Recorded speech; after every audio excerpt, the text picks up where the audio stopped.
Hello again.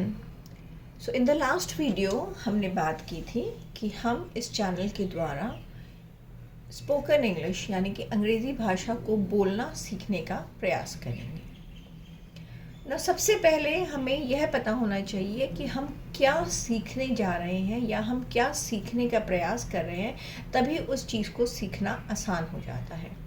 जैसे आप driving सीखने जाते हैं या कुकिंग सीखने जाते हैं या आप कोई भी नई चीज़ जब सीखते हैं तो आपको पता होता है कि आप क्या सीखने जा रहे हैं। जैसे ड्राइविंग में आपको पता है कि आपको स्टीयरिंग पे ध्यान देना है, आपको ब्रेक्स पे ध्यान देना है, आपको क्लच पे ध्यान देना है, आपको एक्सेलरेटर पे ध्यान देना है। कुकिंग में आपको पता है कि आपको भाई सबसे पहले गैस पे ध्यान देना है, फिर आपको यूटेंसिल्स पे ध्यान देना है, आपको स्पाइसेस पे ध्यान देना है, इंग्रेडिएंट्स पे ध्यान देना है।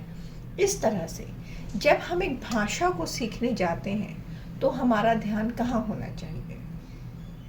बहुत सारे लोग कहते हैं कि भाषा को सीखने के लिए हमें ग्रामर पता होना चाहिए, हमें सेंटेंस स्ट्रक्चर पता होना चाहिए पहले से, हमें व्याकरण पता होने चाहिए, हमें भाषा के रूल्स पता होने चाहिए। And very sorry to say that ऐसा कुछ नहीं होता है। भाषा के रूल्स होते हैं, लेकिन वो भाषा के बनने के बाद रूल्स आते हैं। ठीक है, जब कोई भी भाषा विश्व में आई, विश्व में बनी, ठीक है, भाषा कहीं से आती नहीं है। पहली बात तो भाषा इवॉल्व होती है किसी भी कल्चर से। जैसे आप एक बंगाली परिवार में पैदा होते हैं तो नेचुरली आप बांग्ला भाषा बोलना सीख जाते हैं। आप पंजाबी परिवार में पैदा होते हैं तो नेचुरली आप पंजाबी भाषा बोलना सीख जाते हैं।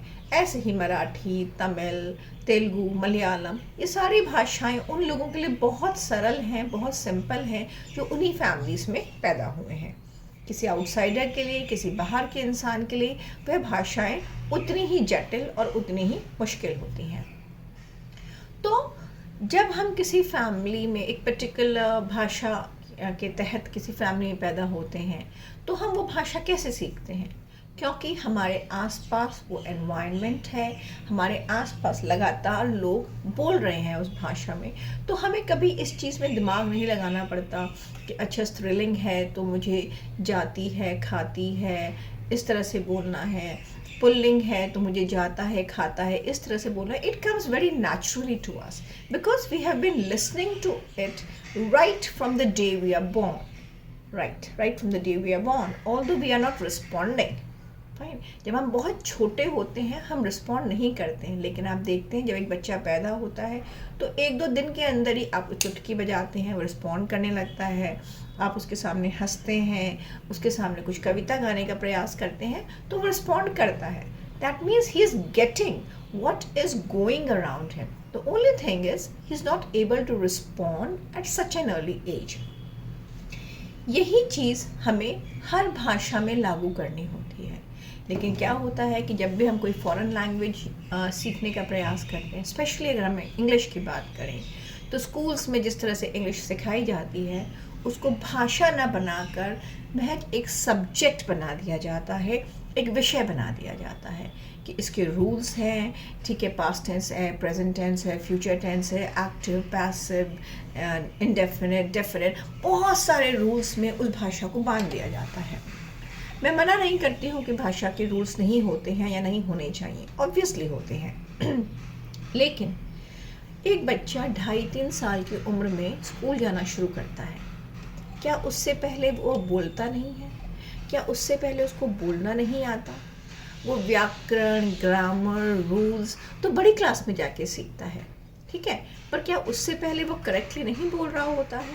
फाइन, बहुत सारे लोग होते हैं जो they belong to Malayalam family, but अगर वो नॉर्थ में रह रहे हैं तो वो मलयालम कभी पढ़ते नहीं हैं या स्कूल में नहीं सीखते हैं। तो क्या वो अच्छा बोल नहीं रहे हैं? वो बोल रहे हैं क्योंकि वो सुनकर बोल रहे हैं। कोई भी भाषा सीखने के लिए जो मेन मंत्र है, द मंत्र of learning any language is listening, listening, listening and listening. The more we listen to a language, the better we get at it. हम जिस भाषा को जितना ज़्यादा सुनेंगे, हमारा इम्प्रूवमेंट उस भाषा में उतना ही ज़्यादा होगा। आप देखिए, आप आई एम सॉरी टू से, बट कई बार बच्चे होते हैं जैसे अगर वो किसी को गाली देते हुए सुनते हैं, किसी को कोई अब्यूजिव लैंग्वेज बोलते हुए सुनते हैं, they pick it up very fast, उनको कोई सिखा नहीं रहा है, बिकॉज जो कनेक्शन हमारा ईयर्स और माइंड के बीच का है, it is very very very strong. तो whatever falls into our ears, it definitely goes to our mind and it comes back to our mouth. Fine, so ये जो हमारा कनेक्शन है between our ears, our mind and our tongue, it's a very strong connection and that is the connection we are going to work on. हमें इसी कनेक्शन पे काम करना है and that is what we are going to do in our future videos. Thank you once again. Bye bye.